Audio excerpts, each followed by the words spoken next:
দেখুন, আমরা হয়তো মানুষগুলো পরিবর্তন হয়েছে যারা আমরা সরকারে এসেছি, কিন্তু যেই ব্যবস্থাটা রেখে যাওয়া হয়েছে প্রত্যেকটি প্রতিষ্ঠান, শুধু হাসপাতাল নয়, সেটা কিন্তু আগের মতোই রয়ে গেছে। কারণ আমরা সময় পাইনি এবং আমরা প্রপার প্রসেসের মাধ্যমে এটাকে পুনর্গঠনের যে সময়টা দরকার সেটা আমরা এখনও পাইনি।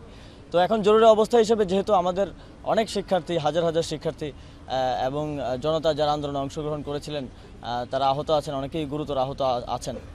তো আমাদেরকে সেই সিস্টেমের মধ্য দিয়ে কাজ করতে হচ্ছে। আমরা চেষ্টা করছি এটাকে যতটা এফিশিয়েন্টলি করা যায় বর্তমান পরিস্থিতিটাকে ট্যাকেল দেওয়ার জন্য, সেটা করার আমরা সর্বোচ্চ চেষ্টা করছি।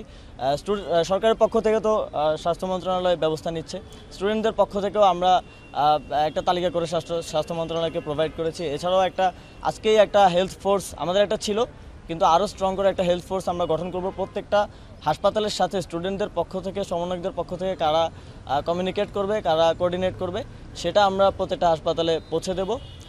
এবং সবার প্রতি আহ্বান থাকবে, অনেকেই হয়তো হাসপাতালে চিকিৎসা নেননি সরকারিভাবে, অনেকেই বিভিন্ন জায়গায় চিকিৎসা নিয়েছেন, তারাও আপনাদের ইনফরমেশনগুলো স্টুডেন্টদের মাধ্যমে হোক, স্বাস্থ্য মন্ত্রণালয়ের মাধ্যমে হোক পৌঁছে দেবেন, যাতে আমরা সবার জন্যই ভালো ব্যবস্থা নিতে পারি।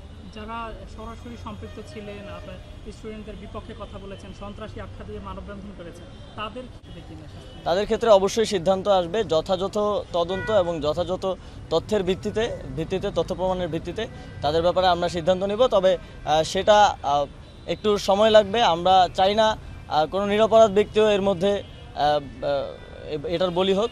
সুতরাং আমরা সুষ্ঠুভাবে যত দ্রুত এই বিষয়ে সিদ্ধান্ত নিতে পারি সেটা আমরা নিব। শেষ প্রশ্ন, শহীদ পরিবারদের উদ্দেশ্যে শহীদ যারা আমাদের এই আন্দোলনে শহীদ হয়েছেন তারাই একটা সুন্দর বাংলাদেশ আমাদেরকে উপহার দিয়েছেন, এবং তাদের প্রতিনিধি হিসেবেই এই বাংলাদেশ সরকারে আমরা আছি।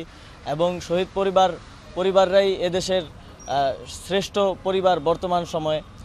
আমরা তাদের যে আশা আকাঙ্ক্ষা আছে সেই আশা আকাঙ্ক্ষা বাস্তবায়নের সর্বোচ্চ চেষ্টা করে যাব। এবং শহীদদের বিষয়ে স্বাস্থ্য মন্ত্রণালয়ের মাননীয় উপদেষ্টা বললেন, শহীদদের বিষয় এবং শহীদদের পরিবারের দায়িত্ব নেওয়ার বিষয়ে সরকার আস্থা দিয়েছে এবং আমরা সেটা সম্পূর্ণরূপে পালন করব।